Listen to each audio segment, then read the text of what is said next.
प्रवेश हो गलानी मो समस्त अधिकारी मान अनुरोध करुच्ची सम्मुख प्रभु जगन्नाथंकर प्रतिमूर्ति तथा भारत माता फोटोचित्र रे पूजन अर्चन करेंगे।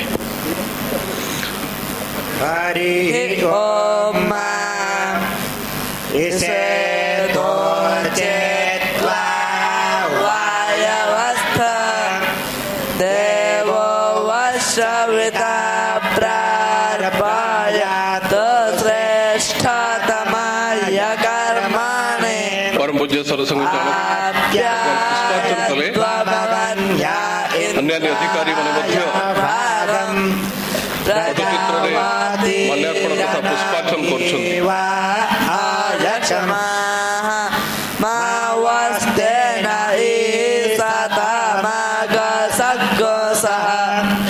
ध्रुव अस्मिन् पदौ स्यात्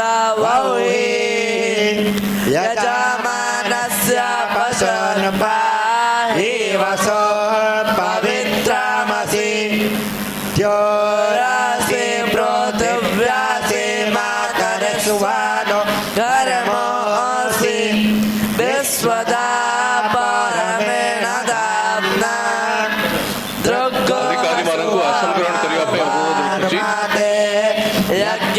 यज्ञपातिर्वासि वसो पवित्रमसि सकदारं वसो पवित्रमसि सहस्रदारं देवस्त्वा साविता पुनातो वसो पवित्रेण सतधारेण सुप्वाकमधुक्षः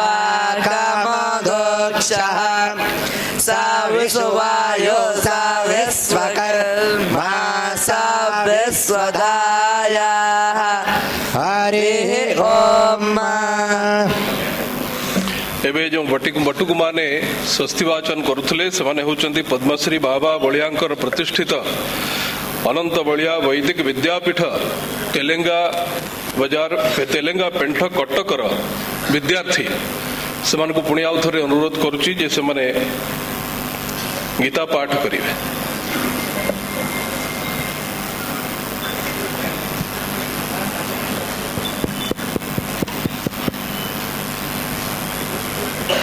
नमः। हरि ओम। ओम श्री परमात्मने नमः। अथ पंचदशोऽध्यायः पुरुषोत्तमयोग।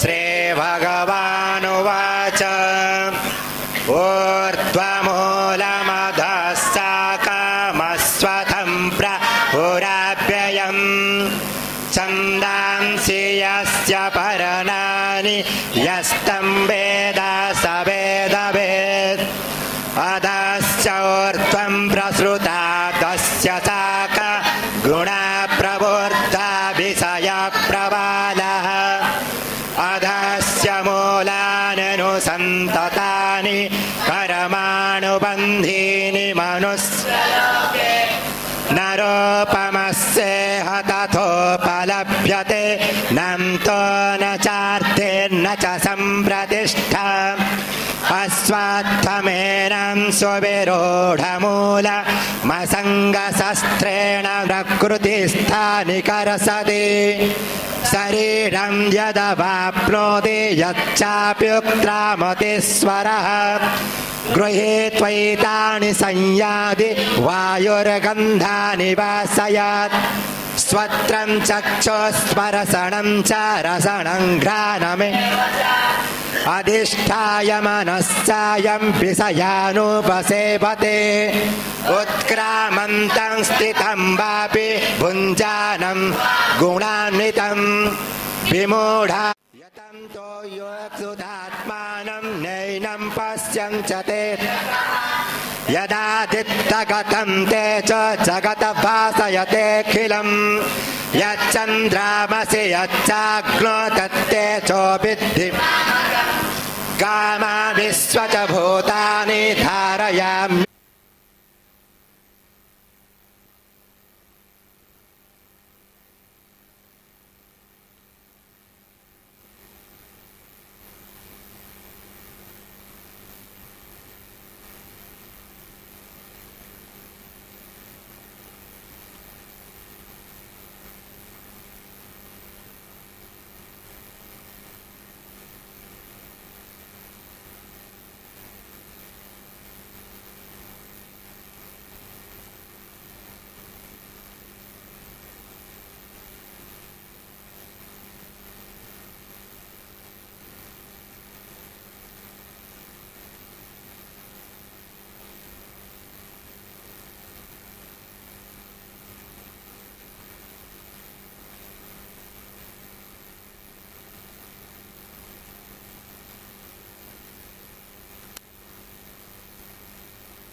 कार्य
आम समस्त एकाठी कार्यक्रम प्रस्तुति से कारण तो बर्तमान मो मंच उपवेशन अधिकारी मानकर परिचय प्रदान करुच्ची। आम समस्ते जाचु कार्यक्रम को महिमा मंडित करने राष्ट्रीय स्वयंसेवक संघर परम पूज्य संघ चालक उपस्थित अच्छा माननीय मोहन राव भागवत,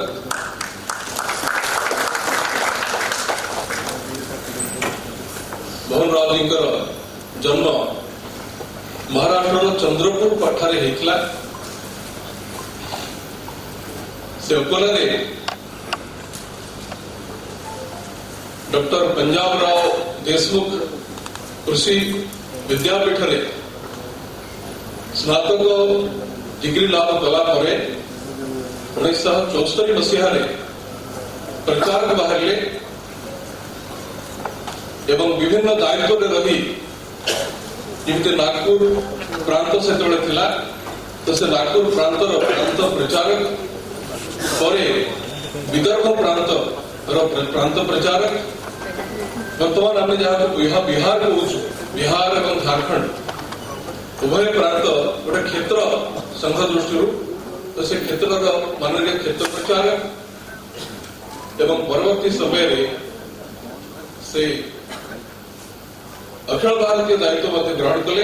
अखिल भारतीय शारीरिक शिक्षण प्रमुख, अखिल भारतीय प्रचारक प्रमुख एवं परे से संघर सरकारी वह दायित्व अनेक दिन धरिकी निर्वाह कर 2009 मसीह से परम पूज्य सत्संग चालक भाव में आम समस्त मार्गदर्शन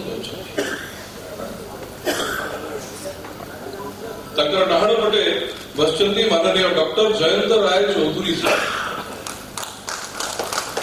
हमारे क्षेत्र संघ चालक या पूर्व से गोटे हायर सेकेंडरी स्कूल रे प्राध्यापक थे, फिजिक्स पढ़ाते।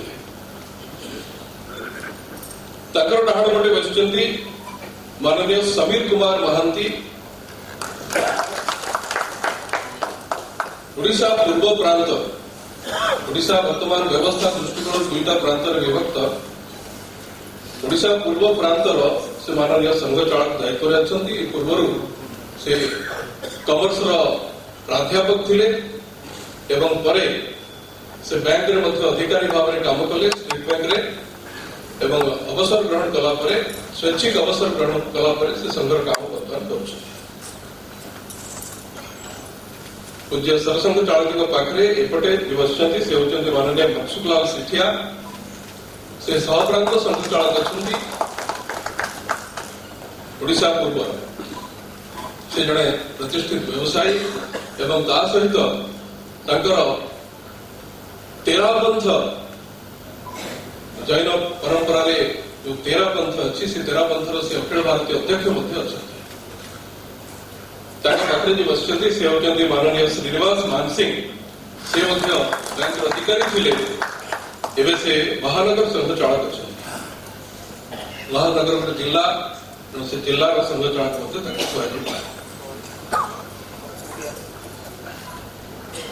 वर्तमान मुझे अनुरोध कर समस्त अधिकारी मानक बड़ भाई स्वर्गत शिवराम महापात्र जी जो स्मरणिका निर्माण करा जायछि छपा जायछि निकट में उन्मोचन करेंगे।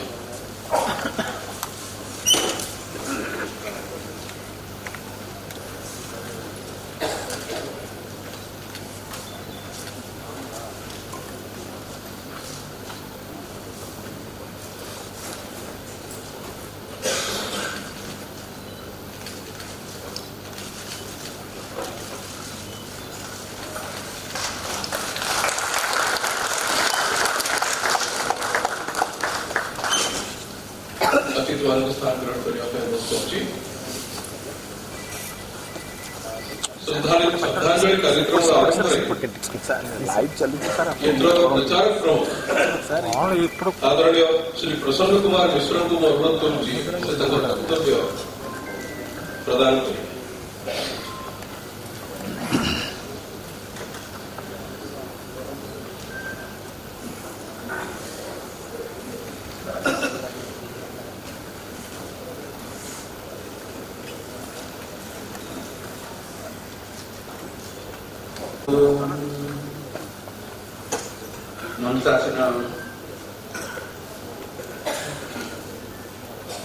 परंतु सरपंच महोदय एवं अन्य समस्त अधिकारी वर्ग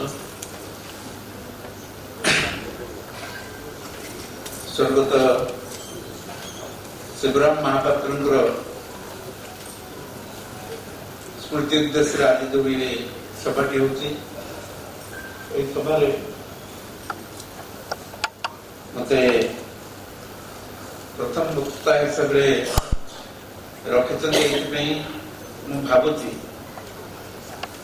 मोर प्रचार जीवन आरंभ 79 मसीह प्रचार कली 80-81 मसीह मत संघर विभाग रचना थिला से विभाग रचना अनुसार पूरी विभाग सह विभाग प्रचार पर विभाग प्रचार दायित्व मिलता एवं से पूरी जिला सहित गंजाम जिला ये जो भौगोलिक जिला थिला ये जिला आमर अविभक्त गंजाम जिला एवं पूरी जिला ये आमर विभाग माने भौगोलिक सीमा थिला तो स्वाभाविक भाव मुझे गंजाम संघ कार्य करने जाए माननीय स्वर्गत शिवराम महापात्र घरे बारंबार जावास करने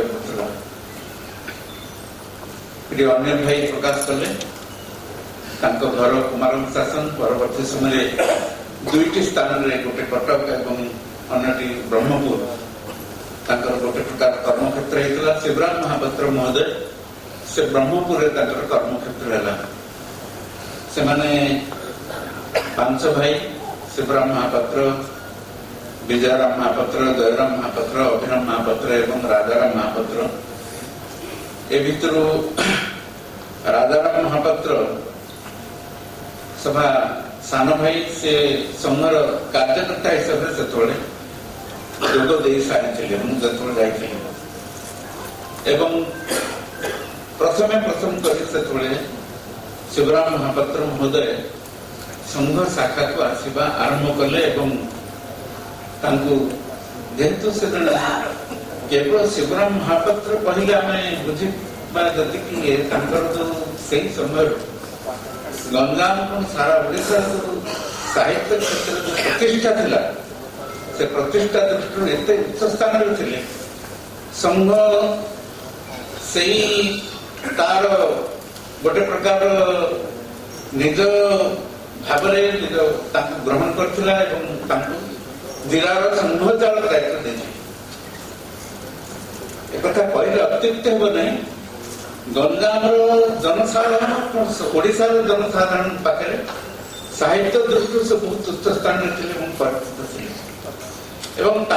परिस्थिति कारण संघर से अंचल परिस्थिति पड़ी कहले अत्युक्ति हेबनी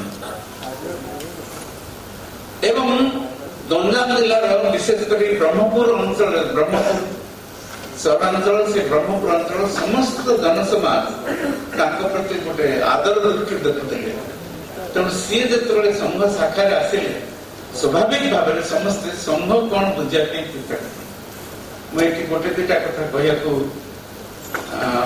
चाहूँगी मुझे घर को जाए जिते से संघ शाखा आसिले से अनधिकृत शाखा थिला पर जानी घर को जो जाए नित्यक्रम देखुली से सकाल बड़ी घर उठिक गो सेवा करवा घरे गोमाता पालन करते घरे गोमाता सब गोबर सेवा करवा गाय मान समस्त जत्न नवा एक सकाल बड़ी भोर उठी शाखा को आसवे पड़ी जो आसवा आरंभ कले शाखा को आसे समस्त कार्य शेष एवं शाखा को आम साधारणतः से प्रभात जाऊ हाफ पैंट पिंधुते दंड धरते एक प्रकार शाखा आसा धीरे धीरे दंड धरवा शाखा को हाफ पैंट पिंधिकी से शाखा आसवा रास्ता किसी विशिष्ट व्यक्ति मान से अंचल लोक डाकिक शाखा कौन थे मोर ये कहया उद्देश्य अच्छे संघर मूल काम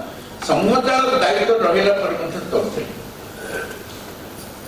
संघर जो मैंने आसुच्च स्वयंसेवक से जानते संघर कार्य विभिन्न प्रकार कार्यक्रम कर शारीरिक कार्यक्रम करते सूर्य नमस्कार करवा आसन करवा ये तो कहीं भी वयस्क लोक मैंने करते आधुनिक आज भी कर वयस्क लोक मान सूर्य नमस्कार आसन इत्यादि कर दंड परिचालना यहाँ गोटे सहज कथा नुहे युवक स्वयंसेवक मैंने दंड परिचालन करते बहुत आग्रह सहित से दंड कार्यक्रम इत्यादि शिखिले एवं केवल से नुहे आमर जो प्रथम वर्ष प्राथमिक कोर्स जो पाठ्यक्रम कहुपर से पाठ्यक्रम समस्त से शाखा आमर स्वयंसेवक भाई मान शिक्षक मान शिखिले मन आग्रह है मत जो संघ चालक दायित्व दिखाई मुझे संघर समस्त कथा शिखी कार्यक्रम पूरा समय नौले भाग नौले गीत समस्त सहित मिसिक पढ़ुते नित्य नियमित शाखा को आसुले ए प्रकार जन व्यक्तित्व आम समस्त नमस्ते एवं गंजाम ब्रह्मपुर कारण जनसाधारण भर संघ विषय गोटे भावना अलग प्रकार धीरे धीरे बढ़ला परवर्ती समय तो संघ कार्य विभिन्न कथा उठा प्रकार तो बहुत प्रकार कथा भितर मुझे केवल गोटे दुटा कथा कही संघ कार्य धीरे धीरे बढ़ी जिते घर भर माने परिवार सदस्य माने शाखा आसुले एवं सेविका समितिर कार्य गोटे प्रकार घर भर आरंभ सानज्यमी मामी एवं भाई पत्नी राजाराम भाई पत्नी मीरा बाबू एम सेविका समितिर कार्य आरंभ किसी दिन पर सारा ओडिशा धीरे धीरे शिक्षा विकास समिति अंतर्गत शिशु मंदिर कार्यक्रम आरंभ है मन भर इच्छा है शिक्षा प्रति बहुत आग्रह एवं से इच्छा को चर्चार्थ करने ब्रह्मपुर गोटे शिशु मंदिर प्रतिष्ठा करने इच्छा कले ओडिशा पाखे शिशु मंदिर भड़ा कर चलला असुविधा हवा कारण से शिशु मंदिर निज घरे स्थान देखी बड़ भाई घर बड़ घर था से समर कार्यालय थी अधिकारी मैंने आसुले से घरे रोचे भी अधिकांश समय कार्यालय कार्यालय रोचे स्वतंत्र घर गोटे अधिकारी मान ए प्रकार से जो दृश्य था संघ कार्य भाई बड़ भाई जो ओतप्रोत भाव में जड़ित थे वर्णना करने असंभव ए प्रकार संघ प्रति निष्ठा था शिशु मंदिर तो है कि शिशु मंदिर जो उद्देश्य जो प्रकार मन ଭିତରେ ପରିକଳ୍ପନା ଥିଲା ତାକୁ ଭଲ ଭାବରେ ପ୍ରତିଷ୍ଠା କରିବା। ସେଥିପାଇଁ ନିଜେ ଅନ୍ୟମାନଙ୍କ ସହିତ ମିଶିକିରି ବିଶେଷ କରି ସେ ଅଞ୍ଚଳର ପ୍ରତିଷ୍ଠିତ ବ୍ୟବସାୟୀ ସଂସଦ ଯେଉଁମାନେ ପ୍ରତିଷ୍ଠିତ ସମାଜର ପ୍ରତିଷ୍ଠିତ ବ୍ୟକ୍ତି ଅଛନ୍ତି ସେମାନଙ୍କ ସହିତ ମିଶିକିରି ସେ ଜାଗା ନେବା ଆରମ୍ଭ କଲେ। ନୀଳକଣ୍ଠେଶ୍ୱର ମନ୍ଦିର ପାଖରେ ଆଜି ଯୋଉ ନୀଳକଣ୍ଠେଶ୍ୱର ଶିଶୁ ମନ୍ଦିର ଚାଲୁଛି ସେ ମନ୍ଦିର ଜାଗା କିଣିବା କଥା ବି ମୁଁ ଦେଖିଛି ନିଜ ଆଖିରେ। କେତେ ଜଣ କାର୍ଯ୍ୟକର୍ତ୍ତା ଏକାଠି ପି ତେଜସ୍ୱର ରାଜୁ, ଲୋକନାଥ ଚୌଧୁରୀ, ଅନିଲ ଚୌଧୁରୀ, ହରି ଚୌଧୁରୀ এই প্রকার অনেক ব্যক্তি মানে সে সঙ্গে মিশিকি ভাইনা যদি আগেକୁ ଆସିଲେ ଆଉ ଦୁଇ ଜଣ ମାନେ ତେଜସ୍ୱର ରାଜୁ ଏ ଦୁଇ ଜଣ ଯଦି ସମାଜ ବାହାରିଲେ ତାହେଲେ ଲୋକମାନଙ୍କର ଅକୁଣ୍ଠ ଭାବରେ ସେମାନଙ୍କ ପ୍ରତି ଏତେ ବିଶ୍ୱାସ ମଧ୍ୟ ଥିଲା ନିଶ୍ଚିତ ଭାବରେ ଗୋଟେ ଭଲ କାମ କରୁଛନ୍ତି। ଆଉ ଶିଶୁ ମନ୍ଦିର ହବ, ଶିଶୁ ମନ୍ଦିର ବିଷୟ ସେତେବେଳେ ଆଦିଶ୍ରୀ ଶିଶୁ ମନ୍ଦିର ବହୁତ ପ୍ରତିଷ୍ଠିତ।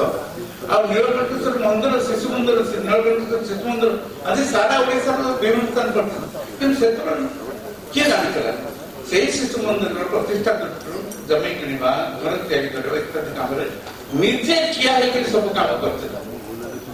ତ ଶିକ୍ଷା ବିକାଶ ସମିତି ମଧ୍ୟ ମୁଁ ସ୍ୱତନ୍ତ୍ର ଯେତେବେଳେ ତାଙ୍କର ମୃତ୍ୟୁ ପରେ ମୁଁ ଯେତେବେଳେ ଯାଇଥିଲି ବ୍ରହ୍ମପୁରରେ କାର୍ଯ୍ୟକର୍ତ୍ତା ଭାଇମାନଙ୍କୁ କଥାବାର୍ତ୍ତା କରିବା ସେତେବେଳେ ମୁଁ କହିଲି ଯେ ଦେଖନ୍ତୁ ଏଠି ଶିକ୍ଷା ବିକାଶ ସମିତିର କାର୍ଯ୍ୟକର୍ତ୍ତା ମାନେ ମଧ୍ୟ ସ୍ୱତନ୍ତ୍ର ଭାବରେ ତାଙ୍କର ବିଷୟ ଚିନ୍ତା କରିବା ଦରକାର। ସବୁ ଲୋକମାନଙ୍କ ପାଖରେ ସେତେବେଳେ ଯୋଉ ଭାବନା ଥିଲା ସେ ବିଷୟରେ ଆପଣମାନେ ଚିନ୍ତା ସମାଜର ବିଭିନ୍ନ ଲୋକମାନଙ୍କର ବିଭିନ୍ନ କେବଳ ସଂଘ ନୁହେଁ, ସଂଘ ଦ୍ୱାରା ସଂଘ ବ୍ୟତିରେକ ଯେତେ ସମାଜର ବିଭିନ୍ନ ସାମାଜିକ ଅନୁଷ୍ଠାନ ଅଛି ସେ ସବୁ ଅନୁଷ୍ଠାନ ସହିତ ଆପଣମାନେ ମିଶିକିରି କିଛି କାର୍ଯ୍ୟକ୍ରମ କରନ୍ତି। ଏ ପ୍ରକାର ଭାବନା ମୁଁ ତାଙ୍କୁ କହିକି ଆସିଥିଲି। ସେ ଆଜି କରୁଥିବେ, ଆଜି ସେ କାର୍ଯ୍ୟକ୍ରମ ବ୍ରହ୍ମପୁର ସାରା ବ୍ରହ୍ମପୁର ଲୋକମାନେ ଏକାଠି ହେଇଥିବେ। ଏ ପ୍ରକାର ସମାଜ ଏଇ ପ୍ରକାର ତାଙ୍କର ଘର ଗୋଟେ ପ୍ରକାର ସଂଘର ଗୋଟେ ଘର ଥିଲା।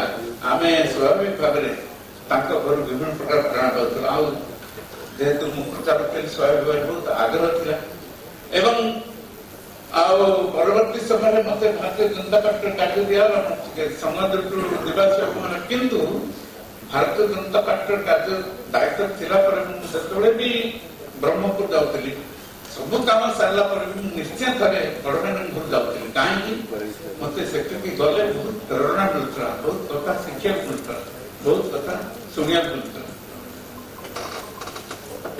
ସେଥିରେ ଗୋଟିଏ କଥା ମୁଁ କହିକି ମୋର ବକ୍ତବ୍ୟ ଶେଷ କରିବି। ମୃତ୍ୟୁର କିଛି ଦିନ ପୂର୍ବରୁ ମାନେ ବହୁତ ମାର୍ଚ୍ଚ ଏପ୍ରିଲ ମାସରେ ହବ ମୁଁ ତାଙ୍କ ଘରକୁ ଯାଇଥିଲି।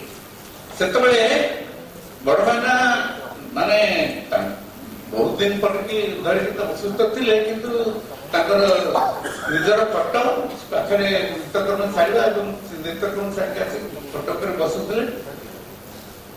ଯୋଉ ମୂତ୍ରାଶ୍ରୟ ଗୋଟେ କ୍ୟାଥେଟର ଲାଗିଥିଲା ସେ ମୂତ୍ରାଶ୍ରୟ ଗୋଟେ ଇଏ ଥିଲା ସେମିତି ବସୁଥିଲେ।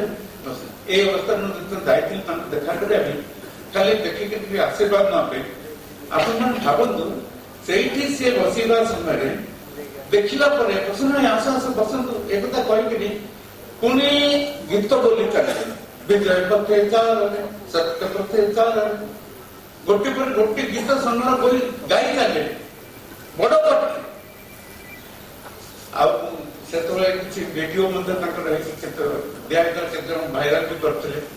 ମାନେ ଏଇଟା ବେଶୀ ଦିନ ତଳ କଥା ନାହିଁ, ଶେଷ ପର୍ଯ୍ୟନ୍ତ ସିଏ ଏଇ ମୃତ୍ୟୁ ଶେଷ ପର୍ଯ୍ୟନ୍ତ ମଧ୍ୟ ସେ ପ୍ରକାର ସେ ସକ୍ରିୟ ଥିଲେ। ସଂଘ କାର୍ଯ୍ୟର ପ୍ରସାର ପ୍ରଭାବ ଦେଖୁ ସେ ବହୁତ ଆଉ ନିକଟରୁ ସବୁ ଦେଖୁଥିଲେ। ତାଙ୍କର ଆଶୀର୍ବାଦ କାରଣରୁ ସଂଘ କାର୍ଯ୍ୟ କେବଳ ଗଞ୍ଜାମ ନୁହେଁ ସାରା ଓଡ଼ିଶାରେ ବଢିଛି ଏବଂ ସବୁ ଭାଇମାନେ ମଧ୍ୟ ସେଇ କାର୍ଯ୍ୟରେ ତାଙ୍କର ବିଶେଷ ଭାବରେ ସହଯୋଗ କରୁଛନ୍ତି। ଆଜି ଦଶା ହେଇଛି ସରିଛି। ସନ୍ଧ୍ୟାବେଳେ ମଧ୍ୟ ତାଙ୍କ ପରିବାରର ସଦସ୍ୟମାନଙ୍କ ସହିତ କଥା ହେଇଥିଲି।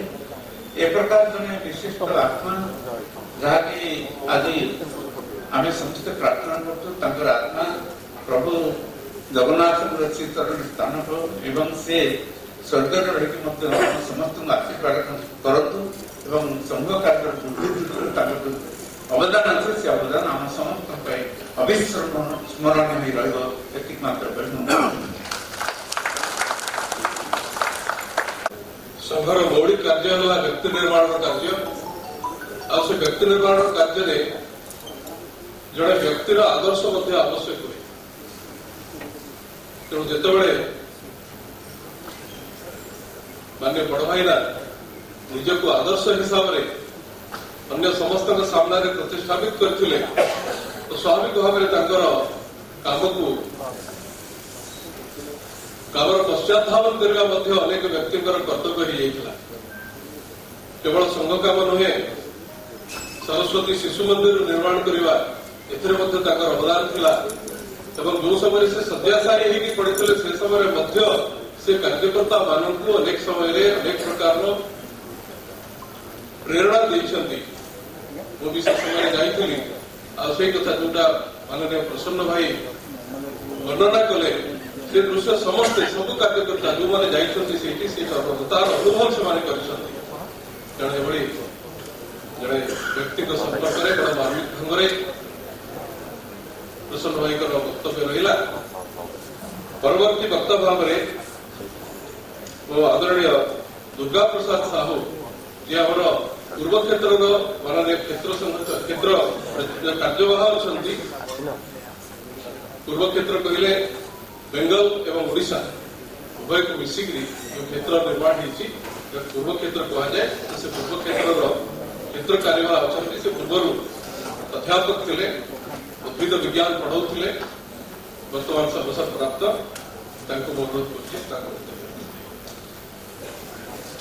पूजनीय सरसंघ चालक जी मंच उपस्थित थिबा संघर अन्य वरिष्ठ माननीय संघ चालक वृंद पूजनीय मातृमंडली एवं आत्मीय बंधुगण बड़ भाईना जिते आम उत्कल प्रांतर माननीय सहप्रांत संघ चालक थिले प्रांत कार्यकारिणी मते प्रांतर शारीरिक प्रमुख भाव में रखी परवर्ती समय से जिते माननीय प्रांत संघ चालक हेले मो उपरे प्रांतर बौद्धिक प्रमुख एवं परवर्ती समय प्रांतर सह प्रांत कार्यवाह दायित्व एमती रहा तेणु गोटे लंबा समय सहित मोर भी आपण जमी अनुभव थी से प्रकार अनुभव अच्छी मंच परिचालना करुवा पूर्व प्रांतर माननीय प्रांत कार्यवाह डॉक्टर अनिल कुमार मिश्र बड़ भाई परिचय देवा समय राष्ट्रदीप गोटे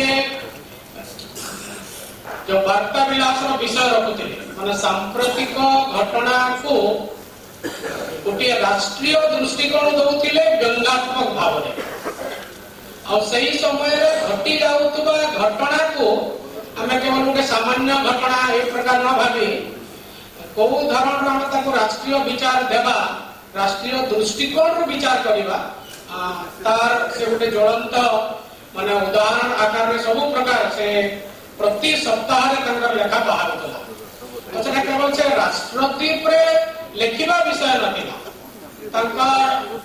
जीवन समय जिते संघर कार्यकर्ता माने से कौन सांप्रतिक घटना को देखी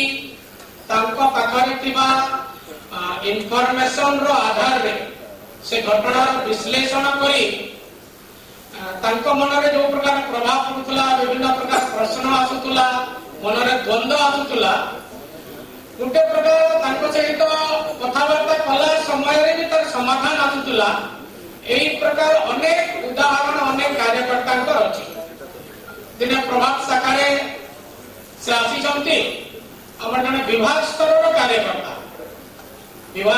कार्यकर्ता बड़ भाई को प्रश्न कले बड़ भाईना देखु तो आपण मैंने खबर कागज टीवी जानिले परम पूजनीय जगत गुरु शंकराचार्य को दीपावली दिन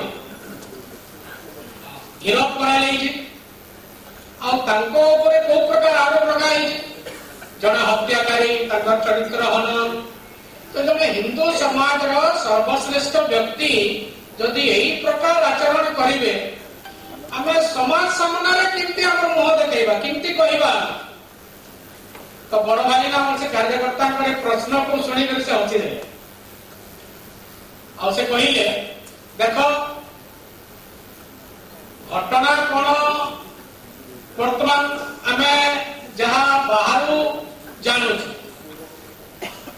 कौन आग कौन नहीं मु जाने किंतु तुम्हें संघर जड़े विभाग स्तर कार्यकर्ता तुम मन में एक प्रकार कौन प्रकार प्रश्न आसवा कथा परवर्ती जो वाक्य से उच्चारण करते महत्वपूर्ण से कहले आमर श्रद्धा केंद्र जहाँ अच्छी ता प्रति आमर अखंड विश्वास रहा दरकार निश्चित भाव एक प्रकार कौन घटना घटी नथिबो चक्रांत करा विषय माने से समय आपण माने अनुभव करंदो आपण माने भी जो दिन ए खबर का सुनुतिले आपण मानकर मन रे भी एक प्रकार प्रश्न आसीथिबो अनेक प्रकार चर्चा आलोचना पूरा सारा भारत वर्ष रे चालुतला किंतु परवर्ती समय में जानिछु कि से निष्कलंक भाव रे से जो आरोप होइतला सेतरु मुक्त हेले तो जने कार्यकर्ता को माने सांप्रतिक घटना रे विचलित न होई हमर जो दृष्टिकोण अछि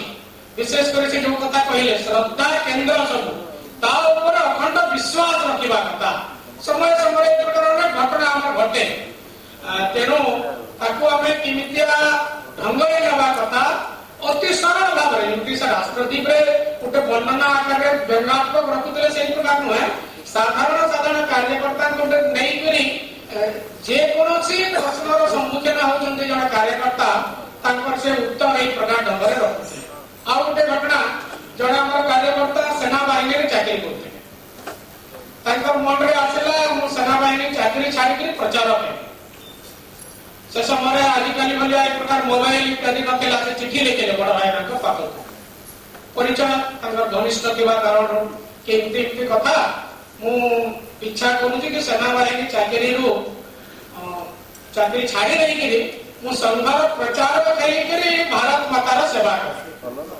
तो बड़ भाई ने तांको पाखो चिट्ठी लिखिते से कार्यकर्ता को पाखो को चिट्ठी लिखि कहले कि देखो तुम्हें जो काम करूछ सेटा भी भारत मातार सेवा आउ सेटा पे निर्दिष्ट समय पर्यंत अछि निश्चित भाव सेना बाहिनी रो काम तुमर पूरा जीवन थिबा पर्यंत करबा एक प्रकार नुहे आउ सेठी आउटे धारी से उल्लेख करले आमे जे जो जगह रे अछु जो काम करूछु आम सामने रे यदि राष्ट्र प्रथम तो जे जो काम भी करूची से भारत मातार सेवा करूची तेणु तुम्हें बेसी चिंता करो नहीं से कामटा पूरा करो तापर आगे पुणी चिंता करियो आज सही कार्यकर्ता पुणी सेना बाहिनी को अवसर देला परे आज हमर संघर प्रांत स्तर कार्यकर्ता भी प्रचार करछन तो ए भलिया कार्यकर्ता मन को उत्साहित करिबा ताको उचित मार्गदर्शन देबा एई प्रकार काम बड़वानी ठारू सबु समय रे सबु स्तर कार्यकर्ता पाइछंती तेणु ए भलिया जने कार्यकर्ता को जते बेला में श्रद्धांजलि देबा पई एठी उपस्थित अछु तांकर सही कथा कि हम जो काम करूछु सेहिथिरे राष्ट्र प्रथम एई प्रकार दृष्टिकोण रखी आमे जदि करिबा तांको प्रति प्रकृत श्रद्धांजलि हेबो राष्ट्रीय स्वयंसेवक संघ पूर्व क्षेत्र तरफ स्वर्गत शिवराम महापात्र परिवार प्रति मो गभीर समवेदना जनाऊँगी समस्त को नमस्कार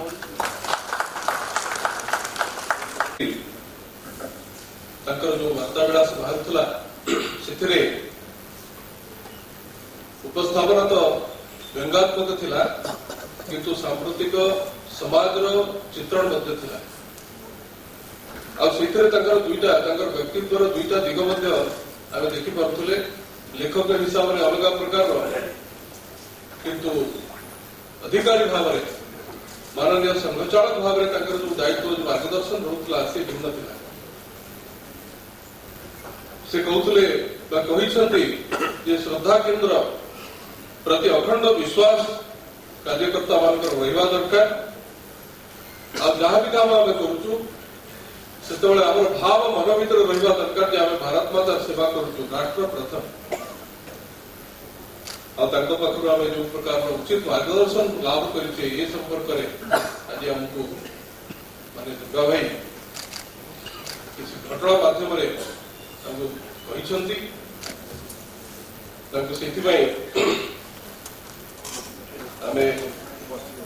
कथा शुणे कथा को मन रखा दरकार परवर्ती वक्ता भाव में आदरणीय गोपाल प्रसाद महापात्र ओडिशार विभिन्न प्रांत सहित क्षेत्र दायित्व कार्यवाह भाव में से कार्य वर्तमान से अखिल भारतीय सद्भावना प्रमुख भाव में कार्य करुँच अनुरोध रखुची श्रद्धांजलि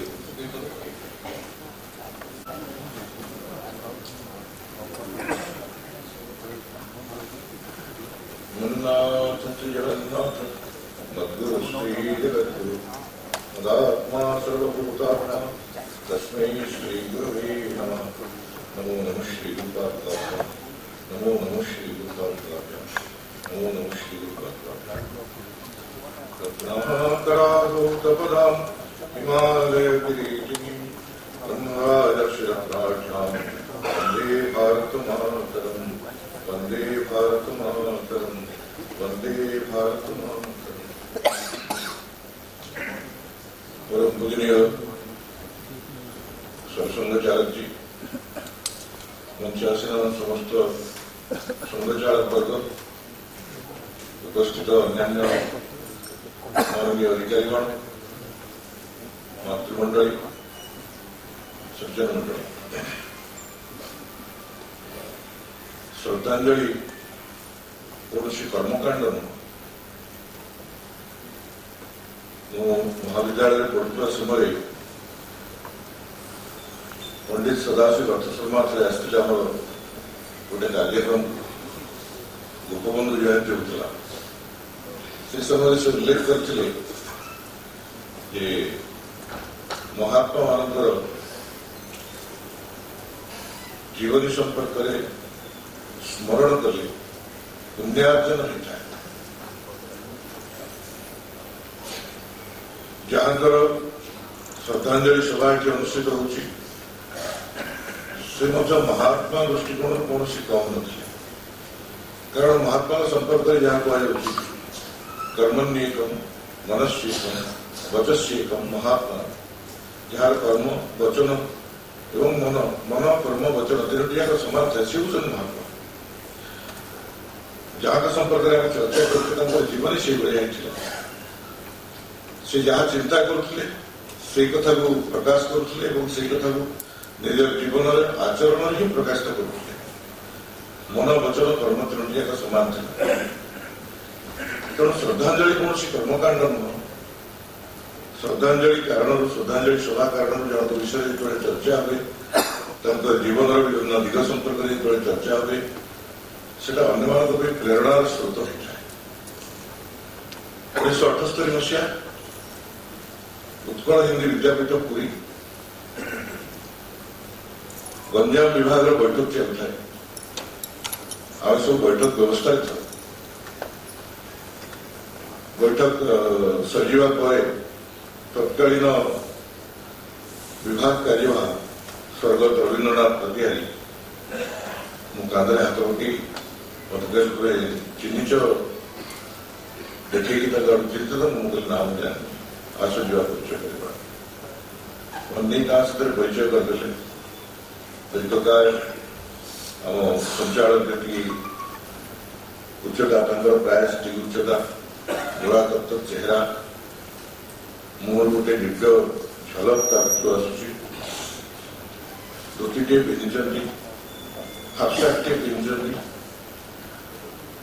देखिले भक्तिभाव आस मत परिचय करदेली आम गोपाल आम फैमिली मेम्बर गोपाल तुम्हें जानते किए ना जानी तो प्रथम तो देखुची नहीं होती ग्रंथ मंदिर प्रकाश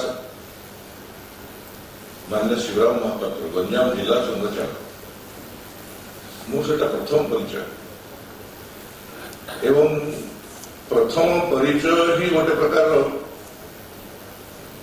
के जाने कि गोटे भावात्मक आत्मीयता आम भर सृष्टि हुआ सी घर बड़ पाइबा जड़े आदर्श गृहस्थ प्रसन्न भाई कहते 5 भाई गोटे भौणी भी ना समस्त नाम ना शिवराम अभिराम जयराम विजय राम राजा राम समस्त राम गोटे भौणी था सुजाता मिश्र स्वामी उमाकांत मिश्र से दिल्ली करते प्रशासनिक सेवा भितर थे कि समस्त को बांधिकी रखा ये गोटे थी परिवार में समस्त अजस्र श्रद्धा तक समस्ते बड़ भाईना बोले डाकुले कहीं ना डाकुले तेणु परिवार से बड़ भाईना परिवार बड़ भाईना हिसाब से समस्त कर्तव्य कर्म संपादन कर कारण से समाज भी बड़ भाईना संघ भी बड़ भाईना आमर बापा बयस मो बापा से 4-5 वर्ष सान मो परिवार सहित बहुत घनिष्ठ संपर्क था मो बड़ भाई सहित संपर्क था किंतु आम भी बड़ भाईना तुल्य आज भी परिवार प्रत्येक सदस्य मैंने समस्त अलग अलग जगह किंतु अलग अलग जगह रहा पुतरा मानकर झीआरी मानकर अजस्र कारण परिवार से प्राण भी भल कर समस्त एकाठी कर रखार कार्य से नियमित भाव गोटे दृष्टिकोण कह आदर्श गृहस्थ थे बड़ भाई प्रकृत अर्थ से बड़ भाई बड़ भाईना जन जमी करने कथा से प्रकार कार्य ही से जीवन में कर समस्त बड़ भाईना गोटे थर आम अहमदाबाद आसु अहमदाबाद बैठक थी बैठक फेर फेरला बेलू बाटे कथबार्ता एकाठी आसू जो कथबार्ता भितर कहली भाईना आजिकल झील और बोहू मान भर किसी अंतर जना पड़ना मैं मुझे गोटे समालोचनात्मक ढंग से कथा उपस्थापन करी माने मुझे माने झील बोहू जना पड़े आगे सब झील मैंने भी ड्रेस पिंधुंट बोहू मैंने भी ड्रेस पिंधुंट झील मैंने भी चूड़ी पिंधुना बोहू मैंने भी चूड़ी पिंधुना झील मैंने भी सिंदूर लगुना बोहू मैंने भी सिंदूर लगुना तेणु किसी जना पड़ुनी किए झील किए बोहू दुर्गा भाई जो कथा उल्लेख करते से कथा को दिशा देते मुझे कहूँ माने मन रहा भाया कथा अर्थात क्या संपर्क भी ए प्रकार उल्लेख करने उचित भी नहीं से कहला हाँ सत कथा कर झील बोहू भर पार्थक्य कौन अच्छे बोटा तो गोटे घर झील ना तेणु बोहू आसी घर झील ही रोना तेणु झील बोहू भर पार्थक्य कहीं देखिए हाँ बाकी जो परिवार पारिवारिक जो संस्कृति अच्छी समस्त पालन करें कि झील बोहू भर कौन प्रकार पार्थक्य आम के देखा उचित ये गोटे दिशा आ गए से व्यंग्य करती से क्रम कथबार्ता से कथबार्ता से कहले केमी सजाड़ा घरे सब विभिन्न प्रकार असुविधा होता सजाड़ा से कहले आम धर्मपत्नी बिंदी लगे आरंभ कले सिंदूर छाड़ी बिंदी लगे आरंभ कले मुझे गोटे दिन कौन कली बसी से धड़ा कागज को काटिक गोल गोल कर सब काटिक रखा आरंभ कले से कहले गोटा कौन तुम आजिकल सिंदूर न लगे बिंदी लगाऊच मुझे चंदन कहीं लगे मुझे लगे से बिंदी लगे छाड़ी मैंने ये व्यंग्यात्मक ढंग से सीरीयस जिनसा साधारण भाव में कर सुधारी देले गोटे छोटिया कथा एमती के मन रही जाए संघ जड़े आदर्श स्वयंसेवक थे संघचाल संघचाल प्रतिदिन हाफ पैंट पिंधि नियमित शाखा को जावा समय शाखा को जावा दंड धरिकी शाखा को जावा शाखा कार्यक्रम करवा पूरा घंटे उपस्थित रहा ये हूँ गोटे विरल जिन से दृष्टिकोण से समस्त आदर्श थे 1995 मसीह मुझे जाए विजयादश महोत्सव बुद्धि थी पूर्व दिन पहुंचली सका शारीरिक अभ्यास था तो शारीरिक संघस्थान भी रही बड़ भाईना भी उपस्थित थे सका प्रार्थना सहीगला शारीरिक अभ्यास हम संघस्थान नहीं हम मंच या तो मुझे पूरा समय रही मुझे तेणु बड़ भाई रही मुझे लगे आप जाऊना ठिया एत बयस ना ना आप छाड़ी पड़े ना आप जातु आप कहीं ठिया मुझे पिला साथ रही ମୁଁ ରହିଲି ସେଠି 11ଟା ପର୍ଯ୍ୟନ୍ତ, ସେ ବି 11ଟା ପର୍ଯ୍ୟନ୍ତ ସେଠି ରହିଲେ। ଇଏ ହେଉଛି ଜଣେ କାର୍ଯ୍ୟକର୍ତ୍ତା ଆଉ ଜଣେ ଅଭିଭାବକ, କେବଳ କାର୍ଯ୍ୟକର୍ତ୍ତା ନୁହଁ, କାର୍ଯ୍ୟକର୍ତ୍ତା ଅଭିଭାବକର ଲକ୍ଷ୍ୟ ଯୋଉଟାକୁ ସେ କରୁଥିଲେ, ପ୍ରତ୍ୟେକଟି ଜିନିଷ ପ୍ରତି ଦୃଷ୍ଟି ଦେଉଥିଲେ। ମୁଁ ଆସିବା ପର୍ଯ୍ୟନ୍ତ ବି ମୋର କଣ ସୁବିଧା ଅସୁବିଧା କଣ ନାହିଁ ସବୁ କଥା ଟିକେ ନେଇକି ସେ ବୁଝୁଥିଲେ। ଏ ହେଉଛି ଗୋଟେ ଅଭିଭାବକର ଲକ୍ଷ୍ୟ। ମାନେ ସଂଘ କାର୍ଯ୍ୟ ଭିତରେ ବି ଏ ପ୍ରକାରର ଅଭିଭାବକ ମାନଙ୍କର ବହୁ ମାତ୍ରାରେ ଆବଶ୍ୟକତା ଅଛି। ସେ ବର୍ଗ କରିନାହାନ୍ତି, ସଂଘ ଶିକ୍ଷା ବର୍ଗ କରିନାହାନ୍ତି, କିଛି ବି କରିନାହାନ୍ତି। ତାଙ୍କୁ କୁହାହେଲା ଭାଇନା ଆପଣଙ୍କର ତ ବୟସ ହେଇଗଲାଣି, ଆପଣ ତ ସଂଘ ଶିକ୍ଷା ବର୍ଗ କରିପାରିବେନି, ଆପଣ ପ୍ରାଥମିକ ବର୍ଗଟା କରନ୍ତୁ। କରିବା ସେ ଆମର ଗୋଟେ ବିଶେଷ ବର୍ଗ ଅନୁଗୁଳରେ ହେଉଥିଲା। ସେ ଅନୁଗୁଳ ବର୍ଗରେ ପ୍ରାନ୍ତ ସଂଘ ଚାଳକ ଥାଇ ମଧ୍ୟ ସେ ବର୍ଗରେ ଜଣେ ସାଧାରଣ ଶିକ୍ଷାର୍ଥୀ ହିସାବରେ ଉପସ୍ଥିତ ରହି ପୁରା ବର୍ଗରେ ଭାଗ ନେଲେ ଏବଂ ସେ ପ୍ରାଥମିକ ବର୍ଗକୁ ସମ୍ପୂର୍ଣ୍ଣ କଲେ। ଯେତେବେଳେ ଅମୃତ ମହୋତ୍ସବ ହେଲା, ଅମୃତ ମହୋତ୍ସବ ପୂର୍ବରୁ ସବୁ କାର୍ଯ୍ୟକର୍ତ୍ତା ବସି ବିଚାର କଲେ ଯେ ଯେତେ ପୁରୁଣା ସ୍ୱୟଂସେବକ ଅଛନ୍ତି ଏ ସବୁ ପୁରୁଣା ସ୍ୱୟଂସେବକ ମାନଙ୍କୁ ପୁଣି ଥରେ ଜାଗ୍ରତ କରିବା, ସମସ୍ତେ କାମରେ ଲାଗନ୍ତୁ, ସଂଖ୍ୟା ଦୃଷ୍ଟିକୋଣ ସମସ୍ତେ ଲାଗନ୍ତୁ, ଏଥିପାଇଁ କାହାର ନା କାହାର ଜଣଙ୍କର ପ୍ରବାସ ହେବା ଦରକାର। ତ ଶେଷରେ କଥାବାର୍ତ୍ତା ହେଲା ଯେ ମାନ୍ୟ ହରିହରଦା ଆଉ ବଡ଼ ଭାଇ ନାଇଁ ଦୁଇ ଜଣ ଯାକ ମିଶିକିରି ପ୍ରବାସ କଲେ। ଆଉ ଦୁଇ ଜଣ ଯାକ ମିଶିକିରି ପ୍ରବାସ କଲେ। ସେତେବେଳେ ଓଡ଼ିଶାରେ 36ଟା ଜିଲ୍ଲା ଥିଲା, ଉତ୍କଳ ପ୍ରାନ୍ତ ଥିଲା 36ଟା ଜିଲ୍ଲା। 36ଟା ଜିଲ୍ଲାକୁ 2 ମାସ କାଳ ସେମାନେ ନିରବଚ୍ଛିନ୍ନ ଭାବରେ ଘରକୁ ବି ସେ ଫେରିନାହାନ୍ତି। ପୁରା ସେ ସମୟରେ ବୋଧେ ତାଙ୍କ ବୟସ ସେତେବେଳକୁ କେତେ ହବ, 72 ବର୍ଷ ହେଇଯାଉଥିଲା। ତ ସେ ସମୟରେ ବି ସେ ପୁରା ଉତ୍କଳ ପର୍ଯ୍ୟନ୍ତ 2 ମାସ କାଳ ନିରବଚ୍ଛିନ୍ନ ଘରକୁ ନ ଯାଇ ସମ୍ପୂର୍ଣ୍ଣ ରୂପେ ପ୍ରବାସ କରିଥିଲେ। ତାଙ୍କ ସାଥିରେ ବହୁତ ଦୀର୍ଘ ଦିନ କାମ କରିବାର ସୁଯୋଗ ମିଳିଛି। ସ୍ମୃତି ବହୁତ, ସମୟ କମ। ସ୍ମୃତି ତ ନୁହାଇ କେବେ ଫିଙ୍ଗି ପାରିଲେ ମୁଁ ରହନ୍ତି ନିଷ୍ଠା। ତେଣୁ ସ୍ମୃତିକୁ କେବେ ଫିଙ୍ଗି ଦେଇ ହବ ନାହିଁ। ବହୁତ ସ୍ମୃତି ଅଛି। ଏଇଭଳି ପ୍ରେରଣାଦାୟୀ ସ୍ମୃତି, ଅଜସ୍ର ସ୍ମୃତି, ସବୁ ସ୍ମୃତିର ଉଲ୍ଲେଖ ଏଠି କରାଯାଇପାରିବ ନାହିଁ।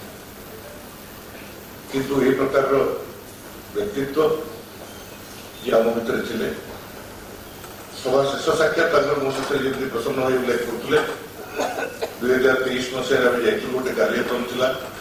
ସେଠୁ ଫେରିଲା ବେଳେ ଆଜିର 2 ଜଣ ଯାକ ସହପରାନ୍ତ କାର୍ଯ୍ୟଭାର ସୁଦର୍ଶନ ଦାସ, ରଘୁନାରାୟଣ ପଣ୍ଡା, ସେ 2 ଜଣ ଯାକ ଆମ ସାଥିରେ ଥିଲେ। ଗୋଟେ ପ୍ରେରଣାଦାୟୀ 5 ମିନିଟର ଭାଷଣ ଆଗରେ ସେ ଆଣିଥିଲେ। ମାନେ ସେଇ ଶଯ୍ୟାରେ ବସିକି ବି ଏତେ ପ୍ରେରଣାଦାୟୀ ଭାଷଣ ଦିଆଯାଇପାରେ, ଆପଣଙ୍କର ଭାଗ୍ୟ, ଆପଣମାନେ ସୁନ୍ଦର ସ୍ୱୟଂସେବକ ହେଇଛନ୍ତି, ସଂଘ କାର୍ଯ୍ୟକୁ ଆହୁରି ଆଗକୁ ବଢାନ୍ତୁ। ମୁଁ ଏ ସାଧାରଣ ଭାବରେ କହୁଛି, କିନ୍ତୁ ସେ ହାତ ମୁଠା କରି ଯୋଉଭଳି ଭାବରେ ଏତେ ଓଜସ୍ୱୀ ଢଙ୍ଗରେ ସେ ଉପସ୍ଥାପନ କଲେ, ମାନେ ବାସ୍ତବରେ ସେଟା ଗୋଟେ ପ୍ରେରଣା ଦେଇଛି। ଏ ପ୍ରକାରର ରୋଗ ସଂଖ୍ୟାରେ ଥାଇ ମଧ୍ୟ ଜଣେ ପ୍ରେରଣା ପ୍ରଦାନ କରିପାରେ ଏବଂ ସାରା ଜୀବନ ଗୋଟେ ଆସ୍ତିବାଚକ ଢଙ୍ଗରେ, ଯାହାକୁ ଇଂରାଜୀରେ ପଜିଟିଭ ବୋଲି କୁହାଯାଏ, এই প্রকারের গোটে জীবন যে জিততে কৌশি প্রকার নাস্তিকতা দিন আমি তার ভিতরে দেখিপারি। জ্ঞানর গোটে ভণ্ডার, জ্ঞানর পরিপূর্ণ ভণ্ডার, বেদ হো, বেদান্ত হো, উপনিষদ হো, কৌশি বিষয়ে অনেক প্রশ্নর সমাধান তৎকাল সে করে তার সাথে বিভিন্ন কথাবার্তা যেতবে হচ্ছিল। এই প্রকার জনে জ্ঞানী, গুণী, বিশিষ্ট সাহিত্যিক, জনে বিশিষ্ট প্রকাশক, সে আজ আমার ভিতরে নাহান্তি, আদর্শ গৃহস্থ। ଆମ ସମସ୍ତଙ୍କ ପାଇଁ ସେ ପ୍ରେରଣା ସ୍ରୋତ ଥିଲେ। ତାଙ୍କର ସ୍ମୃତି ଆମକୁ ସାରା ଜୀବନ ପ୍ରେରିତ କରୁ ଏବଂ ଏ ପ୍ରକାର ବ୍ୟକ୍ତିତ୍ୱ ମାନଙ୍କର ତ ସଦ୍ଗତି ହବ ହିଁ ହବ, କାରଣ ଭଗବାନ ଏ ପ୍ରକାର ବ୍ୟକ୍ତିତ୍ୱ ମାନଙ୍କୁ ସଦ୍ଗତି ପ୍ରଦାନ କରିବାକୁ ବାଧ୍ୟ, କାରଣ ସମସ୍ତେ ଚାହୁଁଛନ୍ତି। ତେଣୁ ତାଙ୍କ କଥାକୁ ସେ ଅବମାନନା କରିପାରିବେ। ତେଣୁ ଭଗବାନଙ୍କ ଚରଣାରବିନ୍ଦରେ ଏତିକି ମାତ୍ର ପ୍ରାର୍ଥନା, ତାଙ୍କୁ ସେ ତାଙ୍କ ଚରଣାରବିନ୍ଦରେ ସ୍ଥାନ ଦିଅନ୍ତୁ ଏବଂ ଆମମାନଙ୍କୁ ତାଙ୍କର ସ୍ମୃତି ପ୍ରେରିତ କରୁ। ଏତିକି ମାତ୍ର ନିବେଦନ କରି ତାଙ୍କର ପରିବାରକୁ ଏ କଷ୍ଟ ସହନ ପୂର୍ବକ ସବୁ ପ୍ରକାର ମାନସିକ ସନ୍ତୁଳନ ଦୃଷ୍ଟିକୋଣ, ସବୁ ପ୍ରକାର ପ୍ରେରଣା ପ୍ରଦାନ କରନ୍ତୁ ଭଗବାନ। ଏତିକି ମାତ୍ର ପ୍ରାର୍ଥନା କରି ମୋର ବାଣୀ ବିରାମ।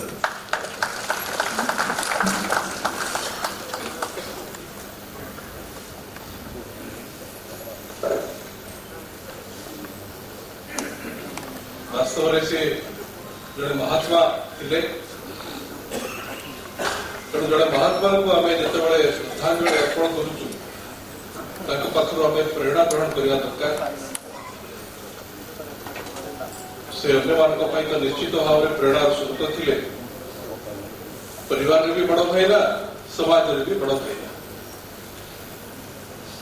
से तो निजे आदर्श स्वयंसेवक थे अनेक स्वयंसेवक मान आदर्श कर गढ़ी तोड़े अवदान बहुत अधिक थे से प्रत्येक कार्यकर्ता अभिभावक थे रोग शज्या थी प्रत्येक कार्यकर्ता को प्रेरित करवा ये विशेषत्व था माननीय गोपाल भाई जो वक्तव्य रहा से वक्तव्य सार हुए तो टिके ही पारे आम पाथेय भाव ग्रहण कर परवर्ती वक्ता भाव जी अच्छा से माने बड़ भाईर काम को निज कांधरे जी परवर्ती समय उठे से होती पूर्वतन उत्कल प्रांतर संघचालक आदरणीय अशोक दास जी अनुरोध कर वक्तव्य प्रदान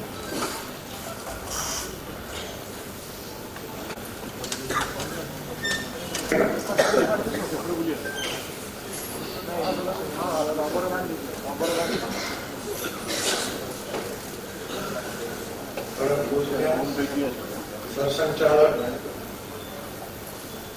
अरुण जी, मंचासन मान्य संघचालक उपस्थित अधिकारी मातृमंडली और सज्जन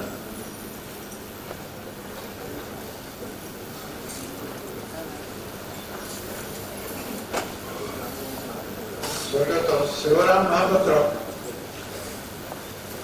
जड़े व्यक्ति नुह से केवल जड़े व्यक्ति न से अनुष्ठान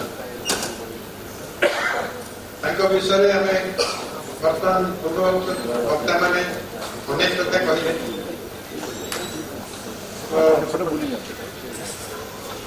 बहुत अधिका किसी कहना मो पाखे ना दीर्घ दिन धरी सहित मुझे कम कर प्राय संघ सहित से 3 दशक धरी काम कर विभिन्न अवसर सहित सहयोगी भाव में काम कर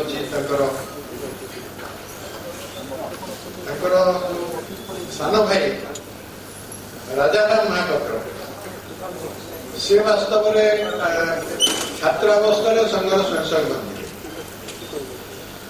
तो आम बहुत दिन आगुरी जानी प्राय 70 मसीह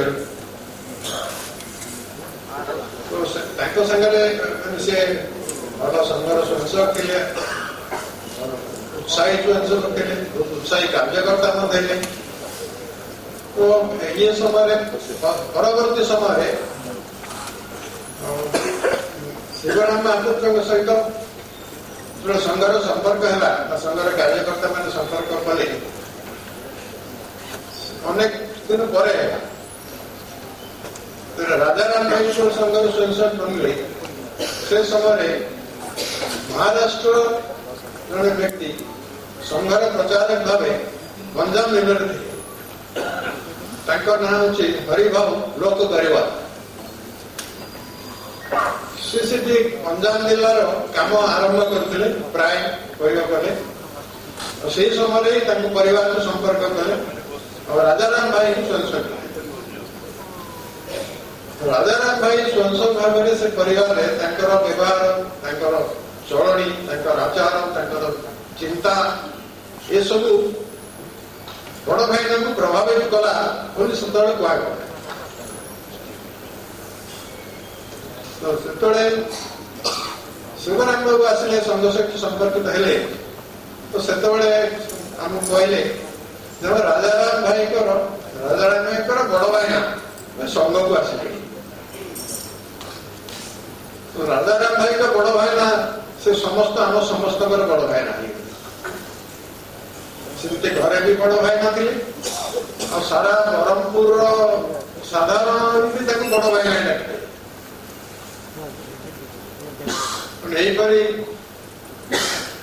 ସେତେବେଳେ ପ୍ରାନ୍ତ ସଂଘଚାଳକ ଥିଲେ ସେ ସମୟରେ ସହ ପ୍ରାନ୍ତ ସଂଘଚାଳକ ଭାବରେ ମୋତେ ଦାୟିତ୍ୱ ମିଳିଥିଲା କିଛି ଦିନ। ସେ ସମୟରେ ମଧ୍ୟ ତାଙ୍କ ସାଙ୍ଗରେ ପ୍ରାୟ ସବୁବେଳେ ବୈଠକକୁ ଯିବା, କୌଣସି କାର୍ଯ୍ୟକ୍ରମକୁ ଯିବା, ଦୀର୍ଘ ଧରି 3-4 ବର୍ଷ ତାଙ୍କ ସାଙ୍ଗରେ ରହୁଥିଲୁ। 2006 ମସିହାରେ ଯେତେବେଳେ କାର୍ଯ୍ୟରୁ ନିବୃତ୍ତ ହେଲେ, ସଂଘଚାଳକ ଦାୟିତ୍ୱ ନିବୃତ୍ତ ହେଲେ, ସେତେବେଳେ ମୋତେ ତାଙ୍କ ସ୍ଥାନରେ ସଂଘଚାଳକ ଦାୟିତ୍ୱ ଦିଆଗଲା। ତାଙ୍କର ଯୋଉ ବ୍ୟକ୍ତିତ୍ୱ, ତାଙ୍କର ଯୋଉ ସହସର୍ମାନଙ୍କ ପ୍ରତି ଯୋଉ ଭାବ, ଏସବୁ ଆଉ ତାଙ୍କର ଯେପରି ଯୋଉ ମାନେ ଗାର୍ଜିଆନ ଭାବରେ ଯେମିତି ତାଙ୍କର ବ୍ୟବହାର, ତାକୁ ଅନୁସରଣ କରିବା ପାଇଁ, ଅନୁକରଣ କରିବା ପାଇଁ ମୁଁ ଚେଷ୍ଟା କରିଛି। ତାଙ୍କଠୁ ପ୍ରେରଣା ବହୁତ ପାଇଛି। କିଭଳି କାର୍ଯ୍ୟକ୍ରମ ବ୍ୟବହାର କରିବାକୁ ପଡ଼ିବ, କିଭଳି ସଦସ୍ୟମାନଙ୍କୁ ପ୍ରେରିତ କରିବାକୁ ପଡ଼ିବ, ଏସବୁ ବିଷୟରେ ଅନେକ କଥା ସେ ସବୁ ବାରମ୍ବାର କୁହନ୍ତି। ଯେତେବେଳେ କଥା ବସିଲେ ମଧ୍ୟ କଥାବାର୍ତ୍ତା ହେଲା ବେଳେ ସେ କେମିତି ସବୁ କାମ ପଡ଼ିବ, କେମିତି ଇଏ କରିବା, କୋଉ ଜାଗାରେ କ'ଣ କାର୍ଯ୍ୟକ୍ରମ କରିବା, ବହୁତ ବିଷୟ ସବୁବେଳେ କଥାବାର୍ତ୍ତା ହୁଏ। ଆଉ ଗୋଟେ ହେଲା ଯେ ଯୋଉ ସମୟରେ ସେ ସଂଘକୁ ଆସିଲେ, ସେ ସମୟରେ ଏମର୍ଜେନ୍ସି ସରିଥାଏ 75 ମସିହାରେ। ସେତେବେଳେ ବହୁତ କଠିନ ସମୟ ଥିଲା ସଂଘ ପାଇଁ। ଏମର୍ଜେନ୍ସି ସମୟରେ ଆମର ହଜାର ହଜାର କାର୍ଯ୍ୟକର୍ତ୍ତା ଆନ୍ଦୋଳନ କରିକି ଜେଲ ବର୍ଣ୍ଣ କରିଥିଲେ। ସମସ୍ତ କାର୍ଯ୍ୟ ପ୍ରାୟ ବନ୍ଦ ହେଇଯାଇଥିଲା। ଯେତେବେଳେ ଏମର୍ଜେନ୍ସି ଉଠିଲା ବା ସଂଘଠୁ ବ୍ୟାନ୍ ଉଠିଗଲା, ତାପରେ କାମ ଆରମ୍ଭ କରିବାର ଥିଲା। ସେ ସମୟରେ ବଡ ଭାଇଙ୍କର ନେତୃତ୍ୱ ମିଳିଲା। ସେ ସଂଘ ସହିତ ସମ୍ପୃକ୍ତ ହେଲେ। ଆଉ ତାଙ୍କର ବୋଧେ ଯୋଉ ସଂଘ ପ୍ରତି ଯୋଉ ଭାବ ହେଲା ବା ଲାଇକିଂ ହେଲା, ସେଟା ଯୋଉ ଏମର୍ଜେନ୍ସି ସମୟରେ ସଂଘ ଯେପରି ଭାବରେ ଆନ୍ଦୋଳନ ଥିଲା, ଯେପରି ଭାବରେ ନିଃସ୍ୱାର୍ଥ ଭାବରେ ଲୋକମାନେ ଚାକିରି ବାକିରି ଛାଡ଼ିକି ଆନ୍ଦୋଳନ କରୁଥିଲେ, ଜେଲ ଯାଇଥିଲେ, ସେଥିରେ ସେ ବହୁତ ପ୍ରଭାବିତ ହେଇଥିଲେ। ସେ ସବୁବେଳେ କୁହନ୍ତି ଏଭଳି ଗୋଟେ ସଂସ୍ଥା ଯୋଉଠି ଲୋକମାନେ ନିଜ କଥା ଭୁଲି ଯାଇକି, ପରିବାର କଥା ଭୁଲି ଯାଇକି ସମାଜ ପାଇଁ ବାହାରୁଛନ୍ତି, ରାଷ୍ଟ୍ର ପାଇଁ ବାହାରୁଛନ୍ତି, ସେଭଳି ସଂସ୍ଥା ଆଉ ଭଲ କୋଉଠି ପୃଥିବୀରେ ଆଉ ନାହିଁ। ଏଇଭଳି ତାଙ୍କର ଭାବନା ଥିଲା। ସେଇଭଳି ସେମାନେ ସେ ଗାଡ଼ି କରିଯାଇଛନ୍ତି। ଆଉ ବକ୍ତାମାନେ ଅନେକ କଥା ବିଷୟରେ କହିଲେ, ମୁଁ ଅଧିକ ବିଶେଷ କିଛି କହିବିନି। କେବଳ ଏତିକି ତାଙ୍କର ଦିଗମ୍ବର ଆତ୍ମା ଜଗନ୍ନାଥଙ୍କ ପାଖରେ ଯାଉ, ଜଗନ୍ନାଥ ତାକୁ ଗ୍ରହଣ କରନ୍ତୁ। ଆଉ ତାଙ୍କର ପରିବାର ଏ ଦୁଃଖ ସମୟରେ ଦୁଃଖକୁ ସହନ କରିବା ପାଇଁ ତାକୁ ଈଶ୍ୱର ଶକ୍ତି ଦିଅନ୍ତୁ। ଏତିକି କହିକି ମୋର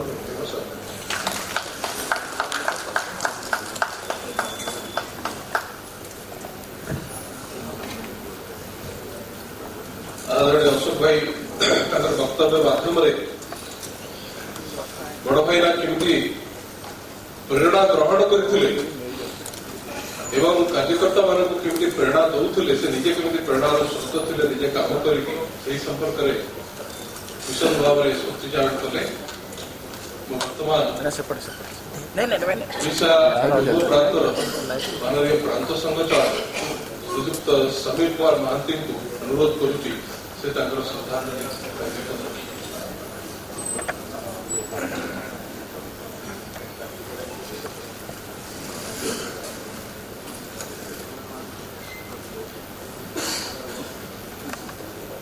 परम पूजनीय सत्संग सारथी पंचायत समस्त महानुभाव एवं मो सम्मुखें बसी समस्त भाई भाई मैंने आदरणीय स्वर्गत शिवराम भाई जहाँ को आम बड़ा आदरणीय बड़ भाई बोली डाकू विषय कथा रखापी मुझे 1978 मसीहा जी 1978 मसीहा कथा 1977 इमरजेंसी हटिगला संघ नुआ होकर पुनरुत्साह होकर संघ कम करें। तो 1978 मसीह मोर कर्ममय जीवन आरंभ है गंजाम ଗଞ୍ଜାମ ଗୋଟେ ବଡ଼ ଗାଁ, ପ୍ରାୟ 25,000 ପପୁଲେସନ ହବ। ଇଂରେଜ ସମୟରେ ଗଞ୍ଜାମ ଜିଲ୍ଲାର ହେଡକ୍ୱାର୍ଟର ଥିଲା ଗଞ୍ଜାମ ଗାଁ, କିନ୍ତୁ ବ୍ଲାକ୍ ଫିଭର ଏତେ ଜୋର ହେଲା ସେ ଗାଁକୁ ଅଧା ଲୋକ ମରିଗଲେ। କିନ୍ତୁ ଇଂରେଜ ମାନେ ଭୟରେ ହେଡକ୍ୱାର୍ଟର ଗଞ୍ଜାମ ଗାଁକୁ ଛତ୍ରପୁରକୁ ନେଇଗଲେ। ତ ମୋର ଗଞ୍ଜାମରେ ପୋଷ୍ଟିଂ ହେଲା ପରେ ଭାବିଲି କେମିତି ସଂଘ ଶାଖାଟି ଆରମ୍ଭ କରି କମ ସେ କମ 15-20 ପିଲାଙ୍କୁ ଯୋଗାଡ଼ କରିଥିଲି। ସଂଘ ଶାଖାଟି ଆରମ୍ଭ କଲା ପରେ ମୋର ଜଣେ ଅନ୍ତରଙ୍ଗ ବନ୍ଧୁ, ସେ ଆଜି ନାହାନ୍ତି, ତାଙ୍କର ସ୍ୱର୍ଗବାସ ହେଇଯାଇଛି, ସ୍ୱର୍ଗତ ଗୋକୁଳ ପ୍ରସାଦ ମହାପାତ୍ର। ତାଙ୍କ ସହିତ ମୋର ବହୁତ ଆନ୍ତରିକତା କଥାବାର୍ତ୍ତା ହେଉଥିଲା। ମୁଁ ତାଙ୍କୁ ଚିଠି ପୁଣି ଲେଖିଲି, ଗୋକୁଳ ଭାଇ ଗଞ୍ଜାମରେ ଶାଖାଟି ଆରମ୍ଭ କରୁଛି, ଏବେ ମୁଁ କ'ଣ କରିବି? ତ ଗୋକୁଳ ଭାଇ ସାଙ୍ଗେ ସାଙ୍ଗେ ଉତ୍ତର ଦେଲେ, ତମେ ଟିକେ ଶିବରାମ ଭାଇକି ଦେଖା କର।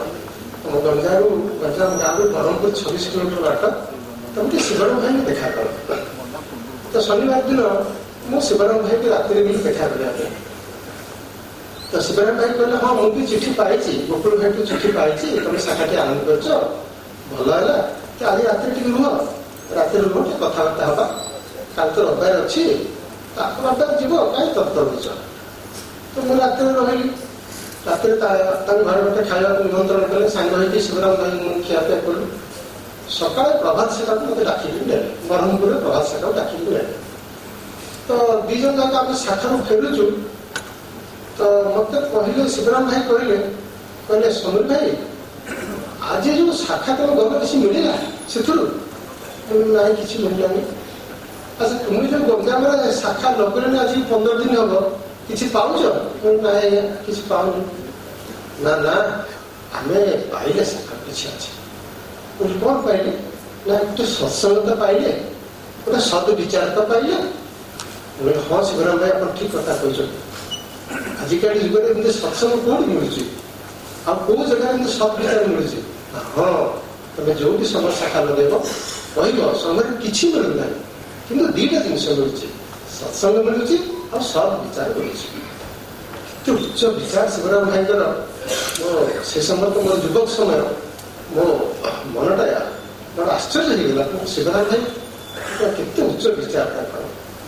ତାପରେ ଶୀତ ଦିନ ଆସିଲା, ବ୍ରହ୍ମପୁରରେ ଶୀତ ଶିବିର ହବ। ତ ମୁଁ ଚିଠି ଖଣ୍ଡେ ଲେଖିଲି, କହିଲେ ସମୀର ଭାଇ ଆଉ ତୁମେ ଗୋଟେ କାମ କରିବ, ଶୀତ ଶିବିର 2 ଦିନ ଥିବ ଟିକେ ଆସିଯିବ, ଟିକେ ସାହାଯ୍ୟ କରି ଆସିବ। ମୁଁ ବ୍ରହ୍ମପୁର ଗଲି। ତାପରେ ଯୋଉ ଧର୍ମଶାଳାରେ ଶୀତ ଶିବିର ହବ ମତେ କହିଲେ ଚାଲ ବୁଲିଯିବା ଶୀତ ଶିବିର। ଆମେ ଶୀତ ଶିବିର ହବ ଧର୍ମଶାଳା ବୁଲିଯିବା। ତ ଧର୍ମଶାଳା ତ ଗଲି, ଶିବରାମ ଭାଇ ନିଜେ ଗୋଟେ ଛାଞ୍ଚୁଣି ଧରିକି ସେ ବାଥରୁମ ସଫା କଲେ। କିନ୍ତୁ ଶିବରାମ ଭାଇ ସ୍ୱୟଂସେବାରେ ଅଛନ୍ତି, ଆଉ ଧର୍ମଶାଳାରେ ଏମ୍ପ୍ଲୟ ବି ଅଛନ୍ତି, ଆଉ ସେମାନେ ତ ସଫା କରିଦେବେ। ସେ ନାଇଁ ନାଇଁ ମୁଁ ଅନ୍ୟ ଗୋଟେ କାମଟେ ସଫା କରୁଛି। କ'ଣ ନା ମୁଁ ନିଜେ ଟିକେ ସଂସ୍କାର ପାଇବେ ସଫା କରୁଛି। ମୁଁ ଆଉ ଆପଣ ସଂସ୍କାର ପାଇବେ, ମୁଁ ଟିକେ କିଛି ପାଇବିନି ନା? ନଉନା ଆଉ ଗୋଟେ ଛାଞ୍ଚୁଣି ଆଉ 2 ଜଣ ମିଶିକି ଆମେ ବାଥରୁମ ସଫା କରିବା, ବାଥରୁମ ସଫା କରିବୁ। ଏତେ ଆନନ୍ଦ ଲାଗିଲା ଶିବରାମ ଭାଇଙ୍କ ସାଙ୍ଗରେ କାମ କରିବାରେ। ଏତେ ସରଳ ପ୍ରକୃତି, କଥାରେ ଏତେ ସଂସ୍କାର ତାଙ୍କର। ତାପରେ ମୋର ଗଞ୍ଜାମ ଛାଡ଼ିଦେଲି, ମୋର କର୍ମମୟ ଜୀବନ ପୁଣି ଅଲଗା ଜାଗାକୁ ହେଇଗଲା। ତାପରେ ମୋର ବାହାଘର ହେଲା। ବାହାଘର ହେଲା ପରେ ମୋ ପତ୍ନୀକୁ କହିଲି ଚାଲ ବ୍ରହ୍ମପୁର ବୁଲିଯିବା, ସେଟା ମୋର ପୁରୁଣା ଜାଗା। ତ ବ୍ରହ୍ମପୁର ବୁଲିଗଲି, ଗଞ୍ଜାମ ବୁଲିଗଲି। ମୁଁ ଟିକେ ଶିବରାମ ଭାଇକି ଗଲି ଦେଖା କରିବା ପାଇଁ। ଶିବରାମ କହିଲା ବଢ଼ିଆ ତୁମେ ବାହାଘର ପରେ ଆସିଛ, ଆଜି ରାତିରେ ମୋ ସହିତ ଭୋଜନ କରିବ। ଆମେ ବୁଲାବୁଲି କରୁ, ରାତିରେ ଆସି ଶିବରାମଙ୍କ ଘରେ ଭୋଜନ କରୁ। ଭୋଜନ କରି ରାତିରେ ଫେରୁଛି, ତ ମୋ ପତ୍ନୀ କହିବା କଥା ଦୁନିଆରେ ଏମିତି ଲୋକ ଅଛନ୍ତି? ମୁଁ ହଁ ଅଛନ୍ତି।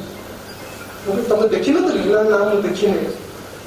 ମୁଁ ଏମିତି ମୋ ବନ୍ଧୁବାନ୍ଧବ ଘରେ ଦେଖିନି, ଦୁନିଆରେ ଏମିତି ଲୋକ ଅଛନ୍ତି। ଏତେ ବଡ଼ ମହାତ୍ମା ସିଏ। ସେ କେବଳ ନୁହନ୍ତି, ସଂଘରେ ଏମିତି ଅନେକ ମହାତ୍ମା ଅଛନ୍ତି। ସଂଘ ବାହାରେ ମହାତ୍ମା ଆମକୁ ଦୀପ ଲଗେଇ ଖୋଜିବାକୁ ପଡ଼ିବ, କିନ୍ତୁ ସଂଘରେ ମାନେ ଲଣ୍ଠନ ଲଗେଇ ଖୋଜିବା ଦରକାର ନାହିଁ। ସଂଘରେ ବହୁତ ମହାତ୍ମା ଅଛନ୍ତି, କିନ୍ତୁ ସମାଜରେ ଲଣ୍ଠନଟେ ଦରକାର ମହାତ୍ମା ଖୋଜିବା ପାଇଁ। 2 ଜଣ ହସି ହସିକି ଆମେ ଫେରିଲୁ। ତାପରେ ଆଉ ଥରେ ଶିବରାମ ଭାଇଙ୍କ ପାଖକୁ ଯାଇଥିଲି। କିନ୍ତୁ ଶିବରାମ ଭାଇ ଯେତେବେଳେ ମୁଁ ଥିଲି ସେତେବେଳେ ଆପଣ ଜିଲ୍ଲା ସଂଘଚାଳକ ଦାୟିତ୍ୱ ଥିଲେ, ତାପରେ ଆପଣ ବିଭାଗ ସଂଘଚାଳକ ଦାୟିତ୍ୱ ଥିଲା, ଏବେ ତ ଆପଣ ସହପ୍ରାନ୍ତ ସଂଘଚାଳକ ଦାୟିତ୍ୱ ଘୋଷଣା କରାଗଲା। ମୋତେ କହିଲେ ସମୀର ଭାଇ ଟିକେ ବସ, ମୁଁ ଗୋଟେ କଥା କହିବି। କ'ଣ ना मत सहप्रांत संचालन दायित्व दबापी निजे बाबुराव पांधिकर जी रवि भाई और श्याम जी 3 जन आसी मो पाखे पहुंचले कहले जे आपन के सहप्रांत संचालन दायित्व पड़े ना मुझे जिला संचालन मत विभाग संचालन करो से मुझे संभाली पार ना विभाग संचालन गस्त कर मत पारुना मुझे सहप्रांत संचालन करी ओडिशा गोटे अच्छी पश्चिम ओडिशा पूर्व ओडिशा नहीं गोटे उत्कल प्रांत सारा ओडिशा मुझे बुलि पुणी समस्त कहले ना आप सहप्रांत संचालन भगवान पड़ो कारण से समय भूपेन प्रांत संचालन थे आक्सीडेट है से कष्ट पाँच सहयोग पे आप सहप्रांत संचालन हाँ पड़े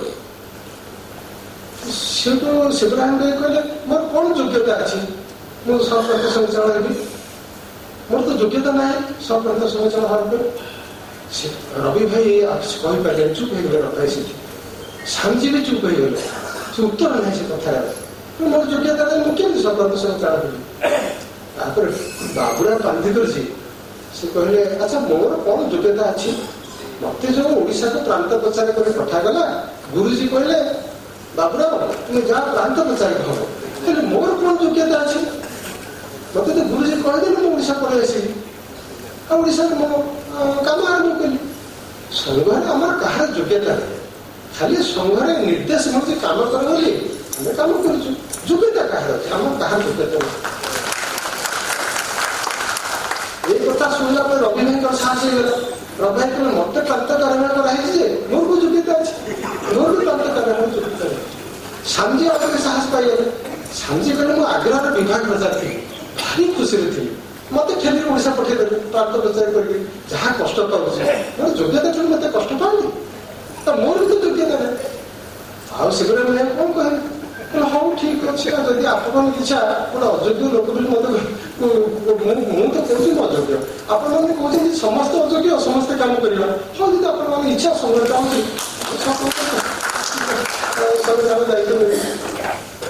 भाव में आदरणीय स्वर्गत शिवराम विषय छोटिया छोटिया कथा अच्छी बहुत कथा शोक समुद्र सब कथा तो कहूँ केतोटी कथा तो आप सम्मुखीन रही सहित गंजाम जिले में सांग हो 2 वर्ष कम कर धन्यवाद स्वर्गत मुझे जानी तो आज दिन में स्वर्गत शिवराम भाई केवल जन पुण्यात्मा महात्मा पाखे श्रद्धांजलि रखी मो कथा शेष कर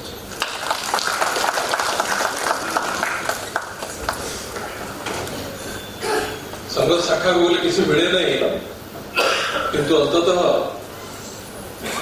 किसी सद्विचार तो मिले संस्कार तो मिले सत्संग तो मिले या कही सी कार्यकर्ता मान मन संघ काम लगौले निजे निजर दायित्व को स्वीकार करने पश्चात्पद होता मोर कि योग्यता अच्छी मुझे काम करी जो उपरिस्थ अधिकारी मैंने कहते आमर कि योग्यता अच्छी आम ये कम करने आमर तो किसी योग्यता नाला केवल निर्देश मिलता आम कम कलु तेणु दायित्व को स्वीकार करने ये भाव में मना जाता है कथा को माननीय समीर भाई आप सामने रखिंट बर्तमान आम पूज्य सरसंघ चालक जी पाखु किसी कथा शुणा अनुरोध कर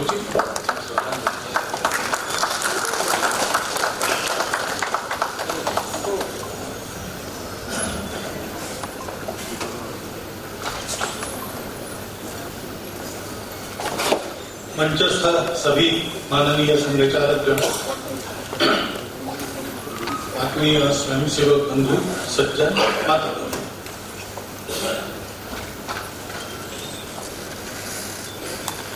स्वर्गीय शिवराम जी का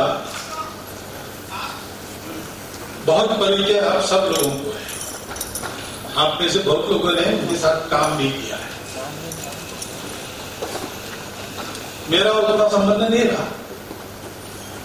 मैं पहली बार उनको मिला तब वो वहां विभाग संघ चालक थे और मैं शारीरिक प्रमुख था।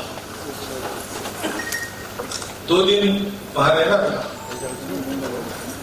कार्यकर्ता के घर मेरा निवास था। बैठकें वगैरह होती थी उसमें वो आता। बाद में वो सह प्रांत संघचालक बने, प्रांत संघचालक बने। बैठकों में, कार्यक्रमों में उनको मैंने देखा। पहले दिन से मुझे लगा कि एक अत्यंत शांत स्वभाव वाले,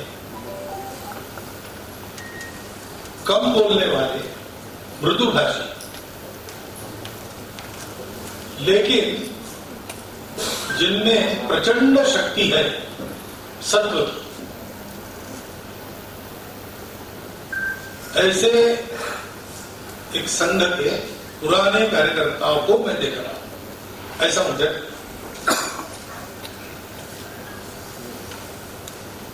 शरीर भी अटकी कृषि थी जब मैंने देखा था,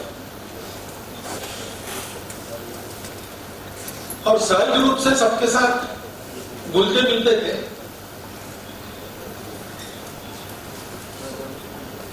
प्रांत संघचालक थे तब भी वो प्रांत संघचालक है ऐसा जब वो सामने मंच पर बैठते थे अथवा शाखा में संघचालक के स्थान पर खड़े होते थे तभी पता चलेगा। ऐसा उनका सहज सरल, सबके जैसे, सब में एक जैसा व्यवहार। अब आज यहाँ पर मैं उनकी जो संस्मरण सुन रहा हूं तो उनका अधिक परिचय मुझे भी हुआ है। तो वो सुनकर मेरे मन में एक बात है,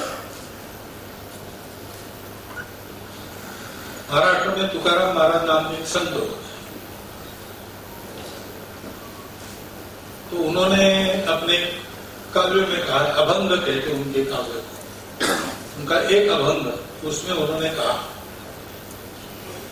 कि हम तो वैकुंठ में रहने वाले लोग हैं, हम वैकुंठवासी हैं, लेकिन यहाँ इसी कारण से आए हैं कि ऋषि मुनियों ने जो बोला है उसको आज के समय में सत्य रूप से आचरण करके दिखा,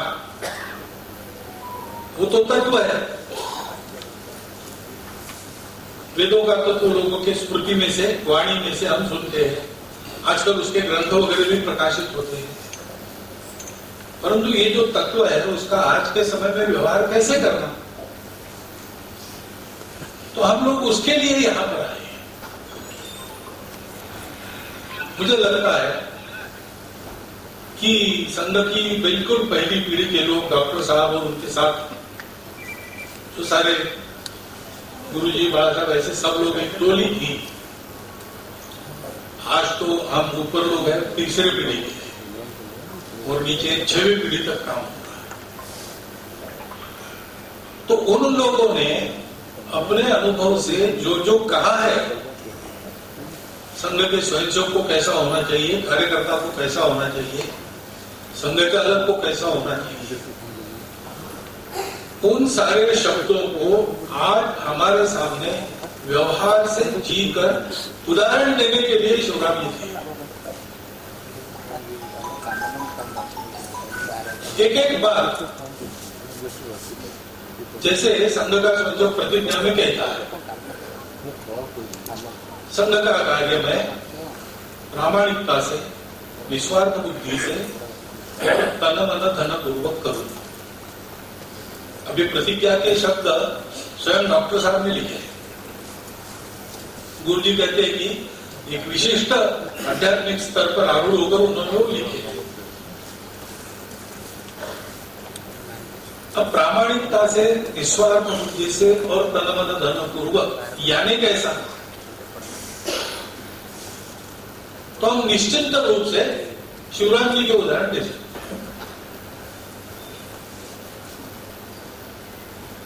इस व्रत का मैं आजन्म पालन करूंगा, यानी कैसे, हम निश्चित रूप से शिवराम जी का उदाहरण दे सकते। दिखने में अत्यंत शांत, लेकिन अंदर कितनी भावना होगी जो ऐसा जीवन उन्होंने नहीं किया, और ऐसा जीवन जीने के बाद भी आज हम लोग उनके संस्मरण बता रहे। जब वो थे तब हमको ऐसा कभी लगा नहीं कि किसी अलौकिक व्यक्तित्व के साथ हम हैं। हाँ, संघ चालक थे तो संघ चालक पर का एक मान होता है, जो उन्होंने भी कहा कि वहां पर अपनी श्रद्धा होनी चाहिए, हमने भी रखी।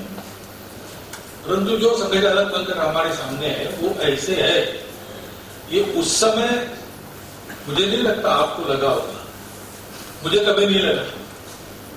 हम इतने सारे कार्यकर्ता है, हम में से कोई भी है, अच्छे है, सीनियर है, स्वयं अलौकिक न होते हुए लोगों में अपने आचरण से उदाहरण रखना और कदम कदम पर सबका संतुलन संभालना, सबको बताना, समय रहते बात करना और बात ऐसी करना कि बात से आदमी अच्छा हो और अधिक जुड़े। तो दुरुस्ती तो सब कर सकते हैं, लेकिन किसी को दुरुस्त करने के बाद भी वो बना रहे अपने पास, ऐसी दुरुस्ती करने की कला बहुत कम लोगों को। ये जो सारा उनके जीवन से हमने उदाहरण देखा है, वही हमारे लिए प्रेरणा है। पार्थिव को एक न एक दिन जाना ये पक्की बात है, सदा के लिए कोई नहीं रहता। परंतु कुछ लोगों का शरीर नहीं रहता, लेकिन कीर्ति रहती है। कुछ लोगों का शरीर नहीं रहता, कीर्ति रहती है, लेकिन कीर्ति के साथ उनकी जो निकटता है वो सदैव साथ रहती है और वो प्रेरणा देती है। वो निकटता, वो आत्मीयता, वो सहज स्नेह, बिना किसी मोह के स्नेह, जिसको गीता में अनभिस्नेह कहा है, ऐसे अपने अनभिस्नेह की रस्सी से सबको बांधकर एक मार्ग पर चलाना, इसको लोक संग्रही कार्यकर्ता कहते हैं। उनकी ये जो लोक संग्रह की वृत्ति है, इस लोक संग्रह ये कठिन काम है। स्वयं को ठीक रखना कठिन काम है, स्वयं को ठीक रखे, अपने पूरे परिवार को ठीक रखना ये भी कठिन काम है, और परिवार और स्वयं को ठीक रखते हुए समाज को ठीक रखने का कार्य सतत करना ये कठिन कार्य है, और इसे करने वाले कम होते हैं। परंतु जो करते हैं वो भी क्यों करते हैं? हम आप संघ का काम कर रहे हैं, क्यों कर रहे हैं? क्योंकि हमारे सामने बिल्कुल अपने जैसे लगने वाले लोगों ने इसको इस प्रकार करके उदाहरण रखा है। तो कीर्ति के साथ ये जो उनका करना है वो तो जीवन भर अपने साथ रहेगा। ये कर्तृत्व पुरुष उस व्यक्ति का, जैसे स्वर्गीय शिवराम जी का, वो हमारे साथ नित्य है। उनके पार्थिव को हम अब देखना नहीं कर सकेंगे क्योंकि वो नहीं है। इसका जो दुख है, इसकी जो वेदना है, हम सभी में है। उनके परिवारजनों से तो क्योंकि सबसे निकट वो थे, लेकिन स्वयं सेवक भी उतने ही निकट उन्होंने लाके रखे थे। तो सबके मन में एक टीस है, लेकिन उस टीस को भरने का काम उनका ये जो कीर्ति ध्वज है और हमारे साथ निकट संबंध के कारण हमारे जीवन के साथ वो जुड़ गए हैं, ये सदैव हमारे साथ रहेगा। उनके पार्थिव के अभाव में हमारा सांत्वन है, और ये याद करके हम उस प्रकार एक एक कदम आगे अगर बढ़ेंगे तो उनकी स्मृति समाज में भी चिरस्थायी होगी। क्योंकि लोग पूछते हैं कि संघ के सदस्य कैसे कैसे होते हैं, तो हम कहते हैं संघ में ऐसे ही है, पहले से चलता है। वो जो चलती आई डॉक्टर हेडगेवार से परंपरा है, उसको जीवित रखने वाले शिवराम जी थे। डॉक्टर बाबा साहब ने यशवंतराव जी केलकर दिवंगत हुए, उनके श्रद्धांजलि सभा में बड़ा साहब थे। उनके जीवन को उन्होंने शब्द दिया था कि वो डॉक्टर हेडगेवार कुलोत्पन्न थे। ये जो डॉक्टर हेडगेवार का कुल है, जो रक्त संबंध से नहीं बदला है, लेकिन आत्मिक संबंध से, कर्तृत्व के संबंध से, स्वभाव के संबंध से चिरंतन संबंधों में बन गया। उस डॉक्टर हेडगेवार के कुल में हम भी शामिल होना चाहते हैं। कैसे शामिल होना, उसका कुलोत्पन्न कहलाने के लिए व्यवहार कैसा रखना पड़ता है, किस परिस्थिति में कैसे चलना बोलना पड़ता है, ये सारा जो उदाहरण उनका हमारे सामने है, वो हमको जीवन भर इस पथ पर अग्रसर रखेगा। और इसलिए इतना अच्छा जीवन बिता के जीवित कृतार्थ होकर शिवराम जी गए। उनकी अपनी तपस्या से उनको सद्गति मिलने ही वाली है। बस हमको ये सारी बातें ध्यान रखकर धैर्य रखना है, और जब जब उनको हम स्मरण करें तब तब अपने मन से उनको श्रद्धांजलि अर्पण करनी है। संघ की ओर से और मेरी व्यक्तिगत श्रद्धांजलि मैं अर्पण करता हूं। उनके परिवार की संवेदनाओं में हम भी उनके समसंवेदी है, सहसंवेदी है। उनके जैसा ही श्रद्धावंत होकर उनको व्यक्तिगत रूप से भी प्रणाम करता हूं, श्रद्धांजलि देता हूं और मेरी 4 शब्द समाप्त करता हूं।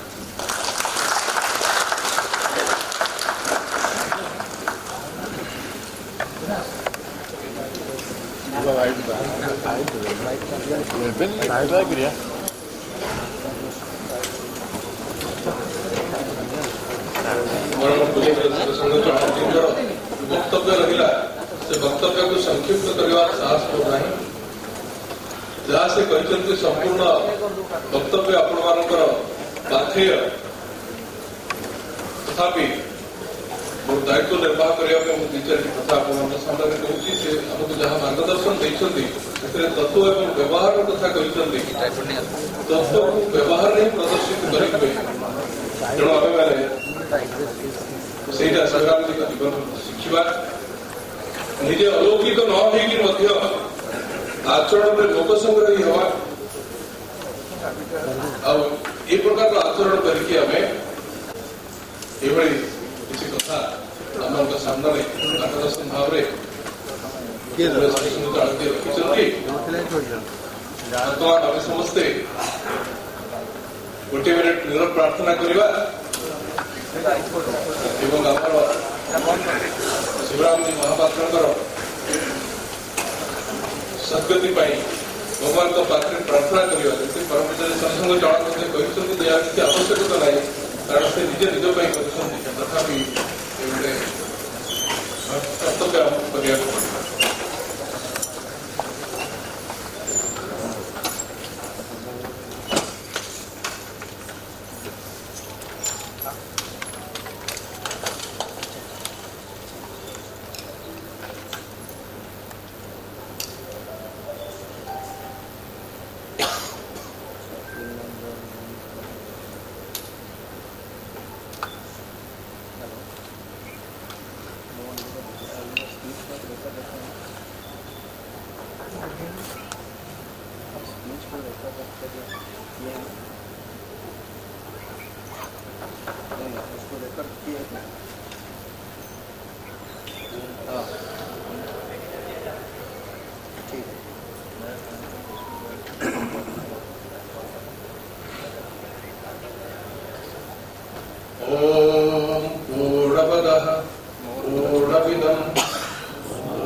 शांति शांति